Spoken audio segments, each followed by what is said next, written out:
შეისყიდა ალბათ თუ ან არენდით აიღო ეკლესია, ესე გაპაპაჯორებული, ესე თავხედურად იქცევიან.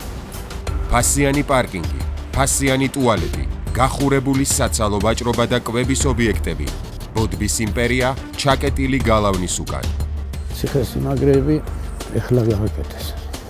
საეკლესიო მრევლის ნაცვლად, საეკლესიო კლიენტურა. აუმაძღრობის სინდრომიო რო იფრია. როგორ შეიძლება ამდენი ჰექტორობით მიწები, ხო? თბილისში 2 მაღაზია აქვს. აქ ხო გააკეთეს ეს მაღაზია კიდევ და მათი მთავარი ღირებულება ეს არის ფული. გლეხებისთვის წართმეული მამაპაპური მიწები. დედაუდან მოგვიტანენ ებართვაო, რომ ეს ადგილებიო შენზე გაფორმდეს.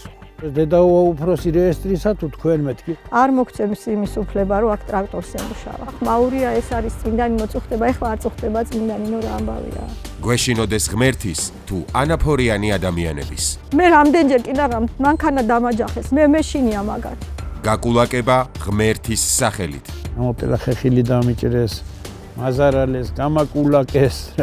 ყველაზე დიდი უსინდისოები ვინც არიან, ყველაზე დიდი სანთლები უჭირავთ ხელში წივაზე, ამათ მიერ მიჩეჩებული. სოფლის აყრა ქრისტეს სახელით. აღარ არის სოფელი, იმიტომ რომ ურწმუნოები იყვნენ ისინიო. უფლის წმენა არ ჰქონდათო და უფალმა დასაჯა ეს ხალხი მთლიანად.